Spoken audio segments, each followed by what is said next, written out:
ধুৎ, একদম ভালো লাগছে না, নিজের মুডটা নিজেই অফ করে দিল। সকালে উঠলাম, দেখলাম কি সুন্দর ওয়েদার, বৃষ্টি হচ্ছে, অনেকদিন পর বৃষ্টি হচ্ছে বলো।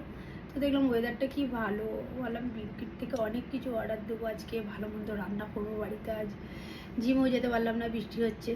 ভালো সকাল সকাল স্নান টান করে রান্না টান্না করে কিছু রিলস আর ভিডিও বানাবো। বাবা, তার আগে আমি কীর্তি কারখানা করে বসে আছি। একটা নতুন ড্রেস বের করলাম পরবো বলে, কী করলাম দেখো, স্লিপলেস ড্রেস। স্লিপসগুলো তো এখন এইখানেই থাকে।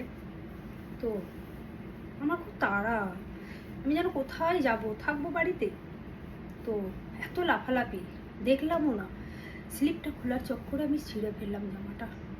খুলে দেখছি এটা পকেটস, এটা তো স্লিপস ছিল নয়, এটা তো জামার পকেটস। তো সেটা তো এটাই হবে, এটাই হওয়া উচিত, এটাই হলো।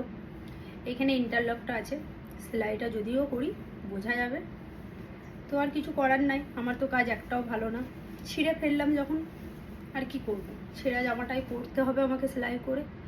তো এই জামাটা ছিঁড়ে মুডটা অফ হয়ে গেল, রান্না করার মুডও আমার খারাপ হয়ে গেল।